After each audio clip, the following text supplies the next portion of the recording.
Kto má cestu cez Podhajsku a chce zažiť naozaj niečo atmosférické, tak doporučujeme návštevu Galérie Vianoc a Betlehemov. V opise videa nájdete špendlík s polohou. Tu vás potom na konci budem žiadať o nejaký zápis do knižky. Rada píše. Treba si pripraviť proste čosi.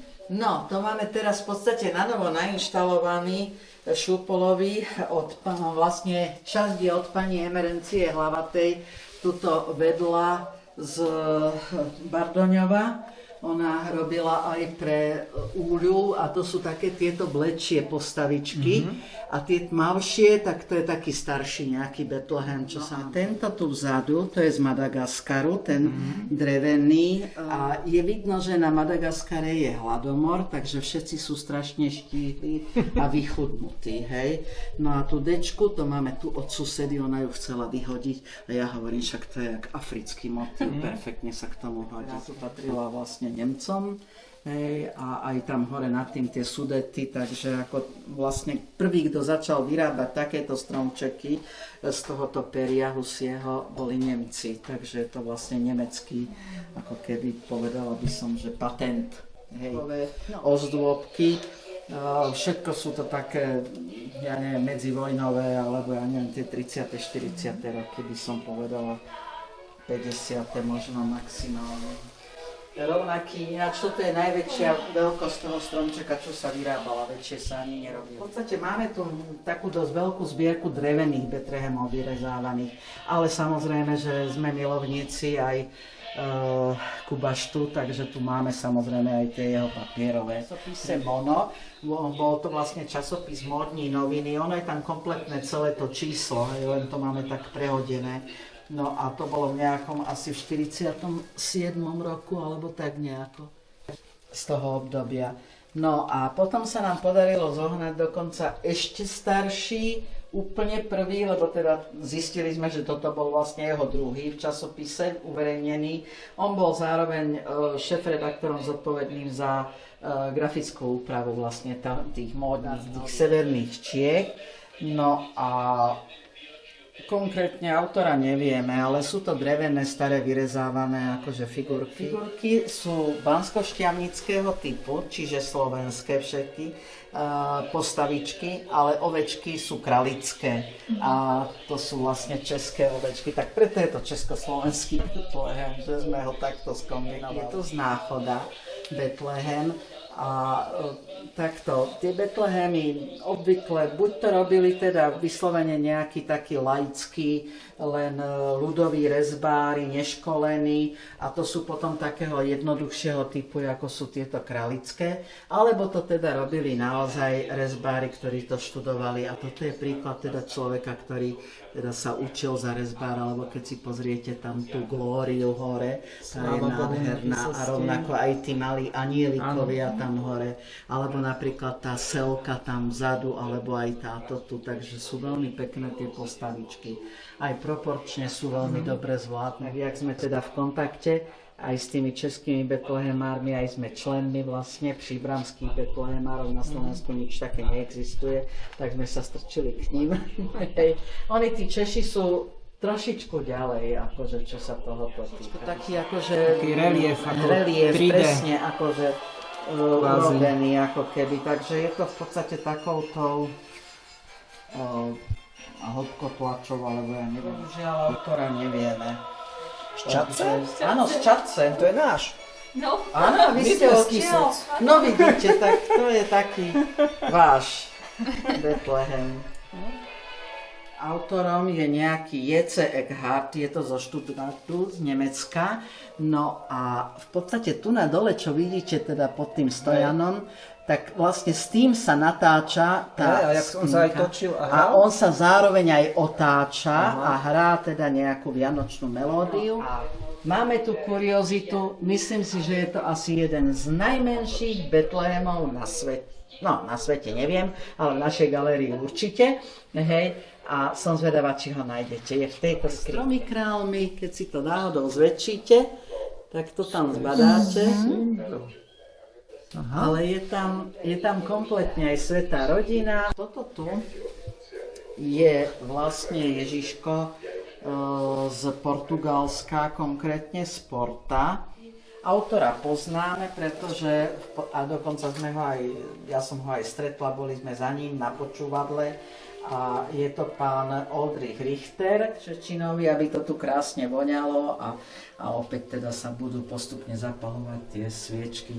No a tam vzadu je asi najväčší, teda veľkosťou Betlehem, čo tu máme v galérii.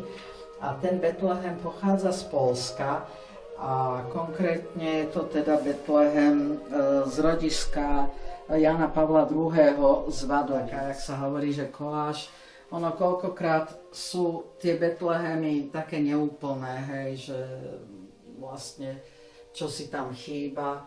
A toto bola tiež taká zbierka niekoľkých neúplných Betlehemov, tak sa z toho urobila takáto krajinka betlehemská. Sa nachádza aj tu u nás, jeden z medveďov, takže či ho nájdu. A toho ľahko nájdete, lebo sa na neho pozeráte. Tam sa vystrkáva ten medveď. Lebo toto je kralický, to už tie figurky, to už za chvíľu budete poznať, aj tie ovečky. Toto je trošku iný a hovoria, že buď je to zo Sušíc, alebo či nie je příbramského typu, že je trošku iný ten Betlehem. Bohužiaľ tých autorov neviem. Toho, jak vypadá to drevo, teda tých jednotlivých figuriek a konkrétne ináč to sme mali obrovské šťastie, lebo keď sme to tu nainštalovali prvý rok, tak neboli zatemnené tieto okná ešte. Hejčko.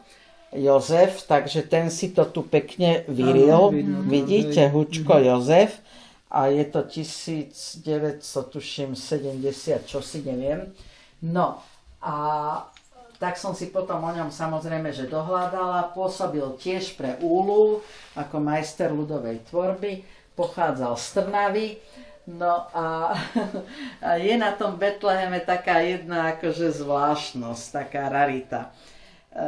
Takže som zvedavá, že či si to všimnete alebo prídete na to. Ináč pán Hučko už nežije. A v 75. ho urobil ten Betlehem. Že čo si je čudné na ovečkách?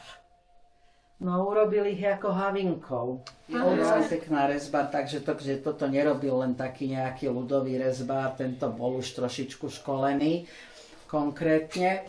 No a tento vedľa, ten je tiež teda od Banskej Bystrice a pri Banskej Bystrici sú tiež králiky. Takže konkrétne odtiaľ teda pochádza tento Betlehem. A ten je taký slovenský, taký, hej, tí proste Janošíci, Fúzatí, všetci sú, hej. Takže akože sú to takí hôrni chlapci.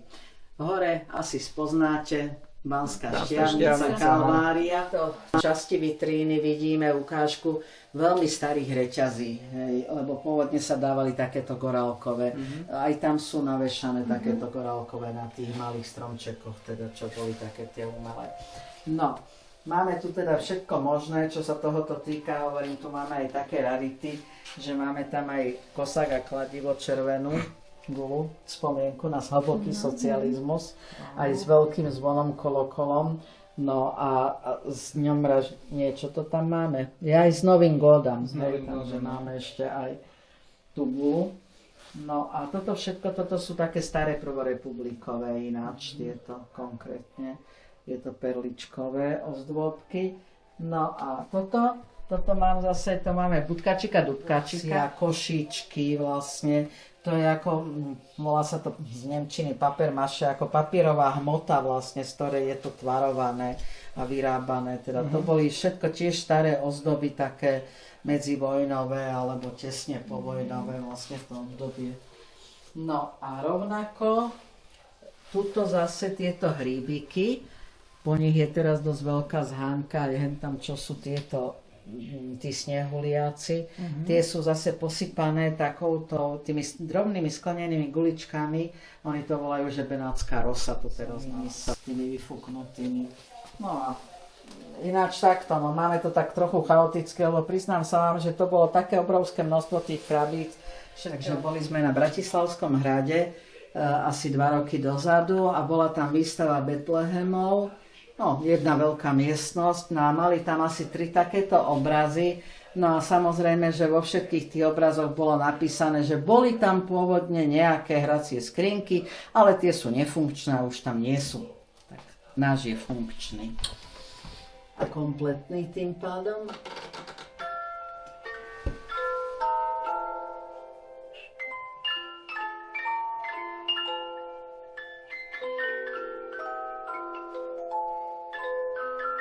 Je to ináč akože nemecká, vlastne akože však Gebot Christov, čiže narodenie. Toto tu je drevený, z tvrdého dreva vyrezávaný, Betlehem pochádza z Nemecka.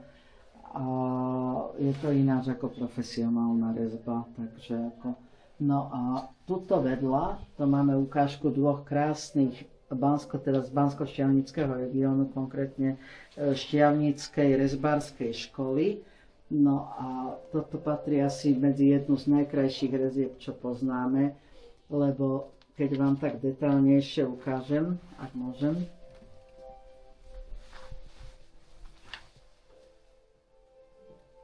Napríklad túto ovečku, tak to je úplne nádherné, akože. Toto celé. A na tomto Betleheme tu vľavo je zachovaná ešte aj tzv. Tá pôvodná polychromia, čiže ten spôsob toho malovania tých postavičiek. No, toto bolo to isté, len bohužiaľ nejaký predošlý majiteľ to iniciatívne zalakoval, čím bohužiaľ tú pôvodnú polychromiu znehodnotil a ten syntetický lak je dosť problém odstrániť z toho, takže už sme to nechali tak, jak je. No. Toto tu je Betlehem, o ktorom teda pôvodne to vyzeralo, že je niekde vraj z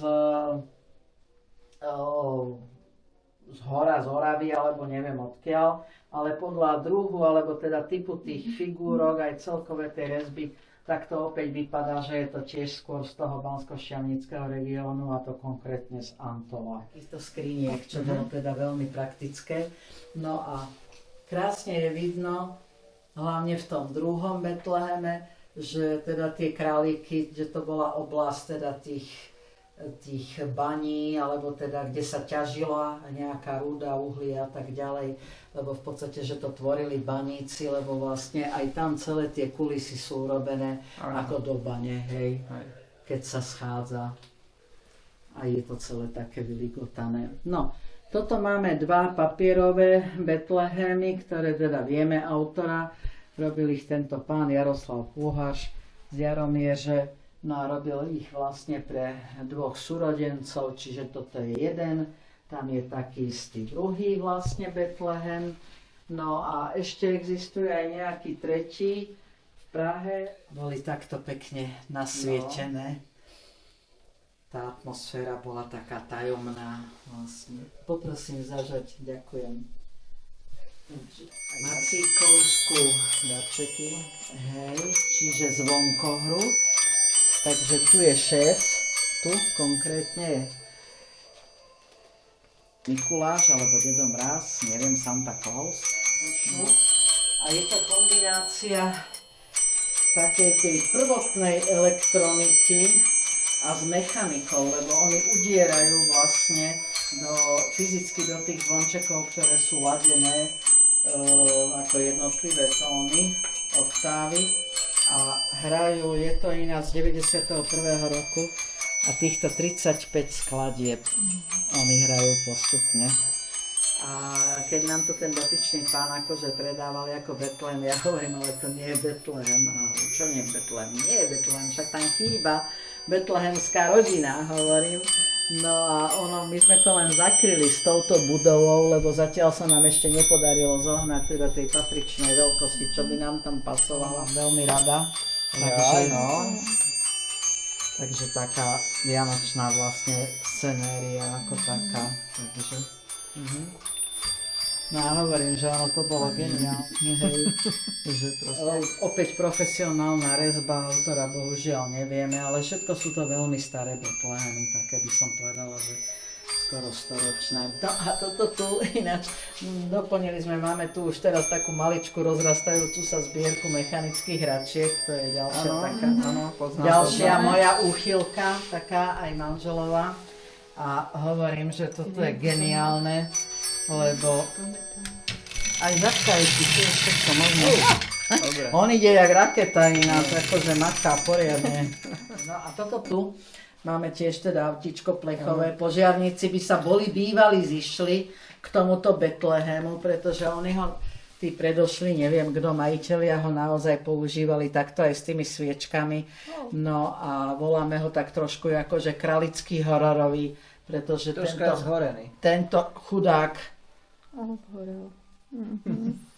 na to doplatil. Hej, takže. Tento Betlehem je veľmi zaujímavý.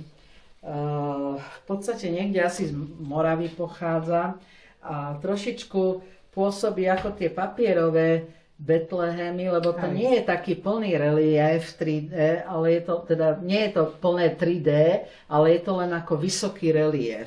Hej, tie figurky všetky sú robené. Takže oni sú také srandovné. No a tu som chcela povedať, že tu máme obriu piku. To je táto tu obrovská, čo tu leží odtiaľto až potiaľto tu. Ja, pani ju to poriadne nevidno. Ona je tam položená. Až potiaľto. To je asi jedna z najväčších pík, teda zatiaľ, čo sme videli a s ktorými sme sa stretli. 30., 40., 50. roky, 60. roky. Ja si pamätám, takéto vzducholode sme aj my mali doma tiež na stromčeku. No a ešte sú tu veľmi zaujímavé, už to chvíľočku svietilo, ale však ešte kým sa vrátime, tu sú tiež také staré papierové vlastne ozdôbky, na ktorých tiež bola vlastne posypané, to bolo to benátskou rosou, tými guličkami, aby sa to ligotalo. To sú tieto tu, akože. No a ešte sú tu teda fosforeskujúce tieto staré. A keď zhasneme, tak uvidíme, oni nám budú na zeleno trošku svietiť. Tu je zbierka nejakých tých zvončekov, toto sú veľmi staré tiež. A tu je tiež ukážka presne tých papierových, aj s tým posypom vlastne. Čo sú? No a opäť teda tie staré svetla rôzneho typu.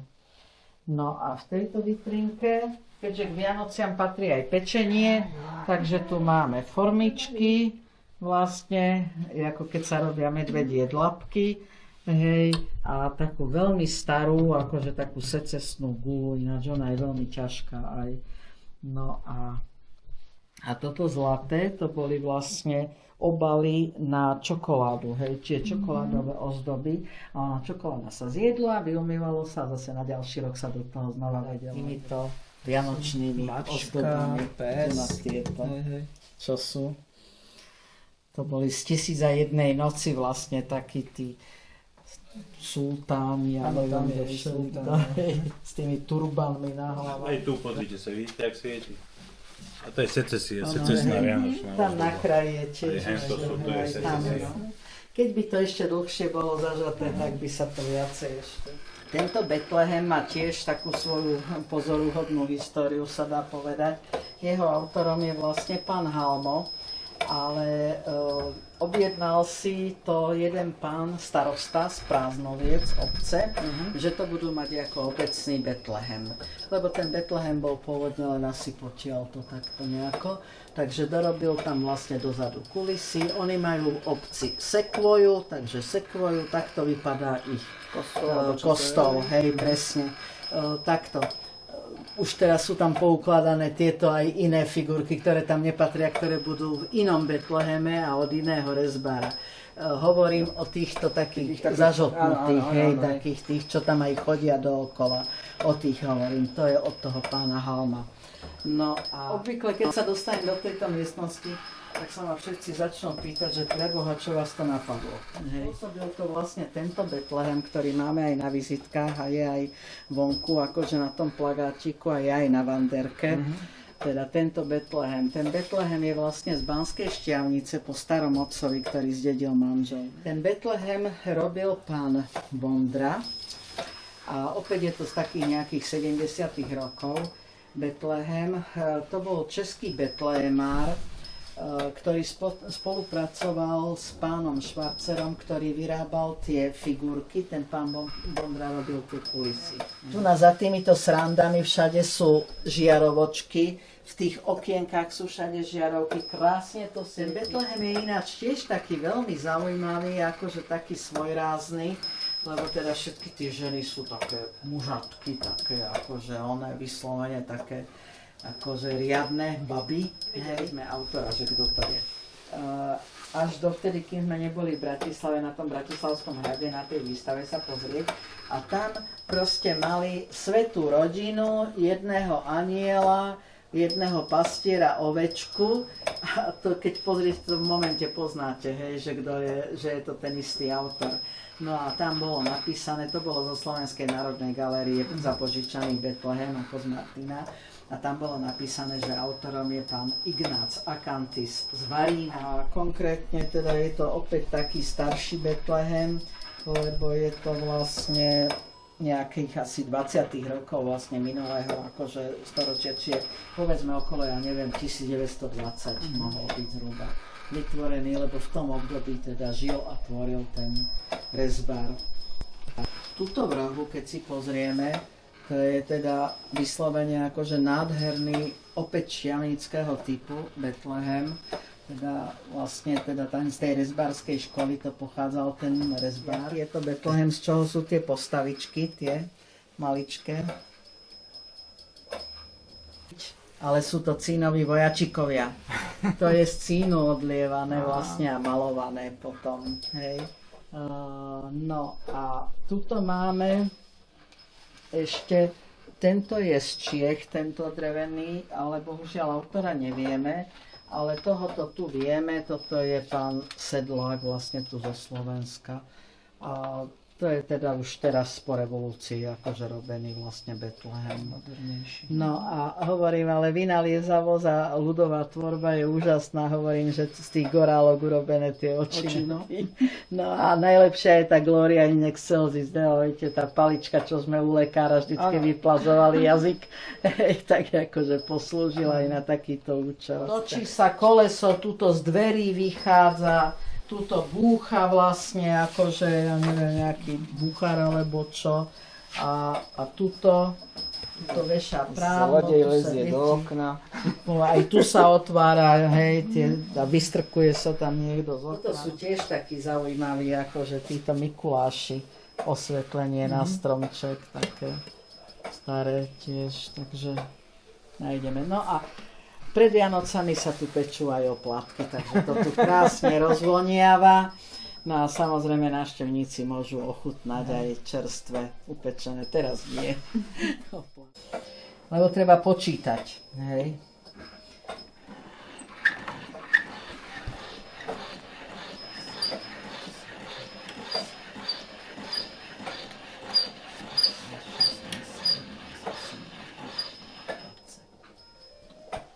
No. Takže deti, a nie len deti, ale aj dospelí sú nadšení z toho, že aj bez elektriky